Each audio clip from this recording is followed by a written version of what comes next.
نحمده ونصلي على رسوله الكريم اما بعد فاعوذ باللہ من الشیطان الرجیم بسم اللہ الرحمن الرحیم السلام علیکم ورحمۃ اللہ وبرکاتہ۔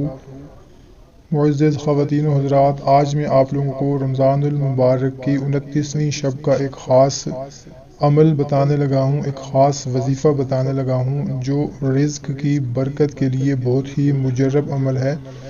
انشاءاللہ تعالی اس عمل کے کرنے کے بعد آپ کے رزق میں بے پناہ اضافہ ہو جائے گا۔ بہت ہی مختصر سا عمل ہے، صرف ایک صورت ہے جو کہ 29ویں شب کو 7 مرتبہ پڑھنی ہے۔ آج میں آپ کو وہ بتاؤں گا کہ وہ صورت کون سی ہے اور کس وقت پڑھنی ہے۔ اس سے پہلے میں آپ لوگوں کو 29ویں شب کے کچھ نوافل، جو کہ خاص نوافل ہیں 29ویں شب کے، جن کی بہت زیادہ فضیلت ہے، وہ میں آپ کو بتاتا ہوں۔ آپ نے کرنا یہ ہے کہ اگر آپ کی کوئی پریشانی ہے، کوئی حاجت ہے جو ہمارے ساتھ شیئر کرنا چاہتے ہیں، تو کومنٹ سیکشن میں لکھ دیں۔ سب مل کر اس بابرکت رات میں دعا کریں گے، کیا پتہ کوئی آمین ہمارے لیے کہہ دے اور ہماری پریشانی دور ہو جائے۔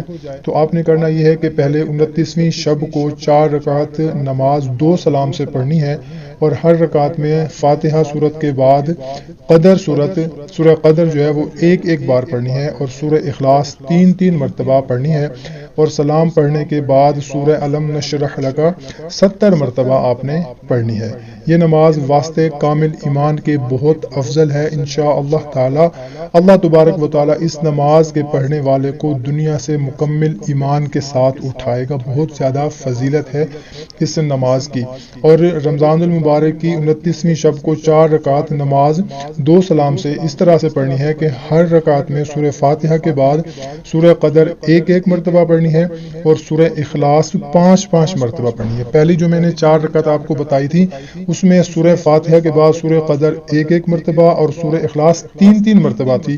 اس میں سورہ قدر ایک مرتبہ اور سورہ اخلاص 5 مرتبہ ہے، اور سلام کے بعد درود شریف 100 مرتبہ ہے۔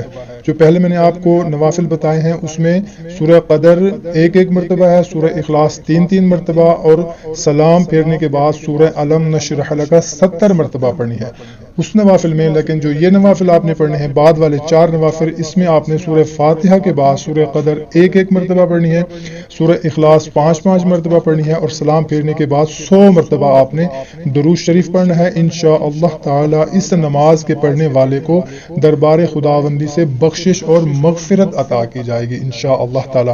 بھائیو اور بہنوں، فرض ہم پر تو وہ لازمی فرض ہے، وہ تو کوئی بھی مہینہ ہو، کوئی بھی دن ہو، رمضان ہو، شوال ہو، 5 وقت کی نماز ہم پر فرض ہے۔ حقوق العباد وہ تو ہم پر فرض ہے، نماز، روزہ، حج، زکوٰۃ، وہ تو ہم نے لازمی ادا کرنے ہیں۔ اس کے علاوہ یہ نوافل ہیں، ان نوافل کی بہت زیادہ فضیلت ہے۔ یہ نوافل آپ پڑھ لیں گے تو انشاءاللہ تعالی اس کا بہت زیادہ آپ کو فائدہ ہوگا۔ اور 29ویں شب کو آپ نے ایسا کرنا ہے کہ 7 مرتبہ سورہ واقعہ پڑھ لینی ہے۔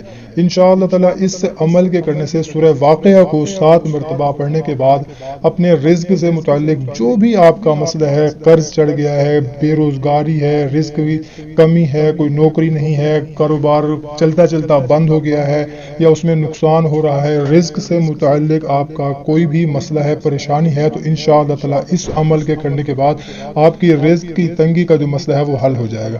کوشش کیا کریں کہ اچھی بات کو لازمی دوسروں بندوں تک بھی پہنچایا کریں، کیونکہ اچھی بات کو دوسروں تک پہنچانا صدقہ جاری ہے۔ ہمیں اجازت دیں، ملتے ہیں ایک نئی ویڈیو میں، تب تک اپنا اور اپنے اہل خانہ کا خیال رکھیے گا۔ اللہ حافظ۔